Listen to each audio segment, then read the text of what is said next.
Trump fired a ton of inspector generals just the other day, and what caught my attention was the firing of the VAOIG Michael Missal. I hope I'm saying that right, which really does come to a surprise for me. So Mike had slammed the Biden administration countless times during the House VA committee, and I haven't read this article yet, but my guess is as to what went down is the VAOIG, at least in my opinion, from my perspective, was really good at pointing things out that the VA did wrong.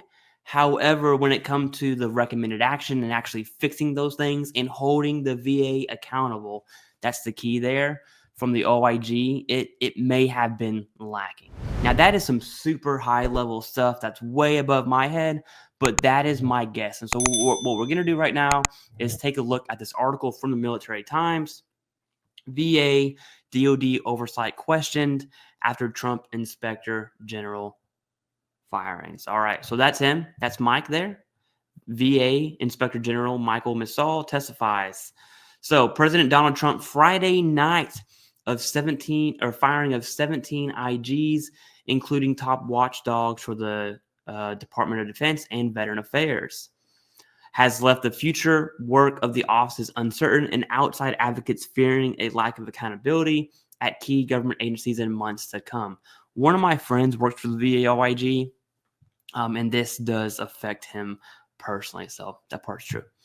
Officials from the Council of IG on Integrity and Efficiency, that's a mouthful, have questioned the legality of the moves given that Congress has mandated 30 days notice before the dismissal of any IG.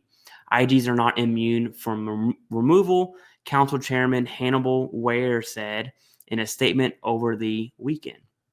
However, the law must be followed to protect independent government oversight for America. Sure.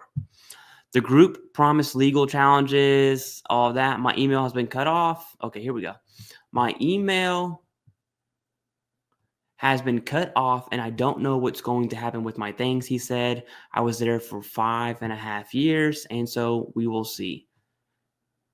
General Mark Greenblatt said. Okay, sure. Trump defended the actions over the weekend, telling reporters flying with him on Air Force One Saturday that it was his prerogative to put new personnel in place to help enact administration priorities. He claimed the move was a very common thing to do. Members of Congress disagreed. Several noted that VAIG Mike had served in the post since 2016, working as watchdog for 3 different administrations. Under his leadership, the office released numerous reports critical of VA officials during Trump's first administration and former President Joe Biden's term in his office. That's really what makes it come out of surprise to me, is this guy wasn't, at least in my opinion, okay, Mike, from the OIG reports that I saw and the testimonies during the House VA committee, really seemed like he was, I don't want to say bipartisan, okay, but it definitely seemed like he was giving it to both sides, if you will. President Trump is gearing up to install an IG at VA who will lack independence. Okay, I need to read that again.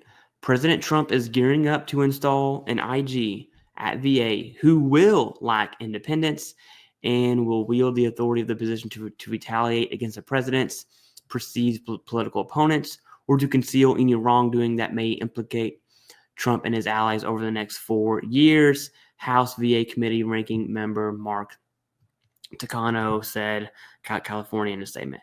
These actions will directly harm veterans. That, I don't think so.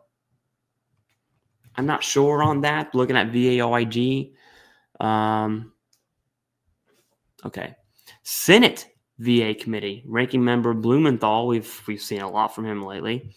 Purging VA's IG puts veterans at risk of a surge in corruption and abuse of power. That part's true. I can absolutely get on board with that one.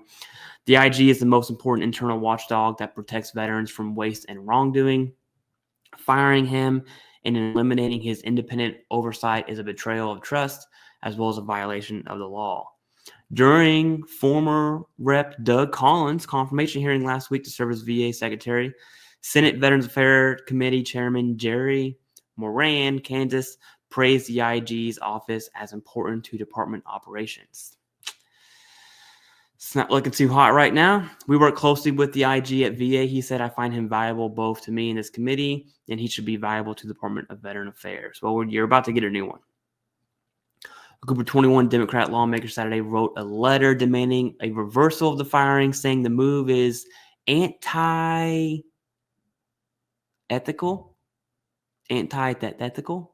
to good government. That word, I'm going to have to Google that one.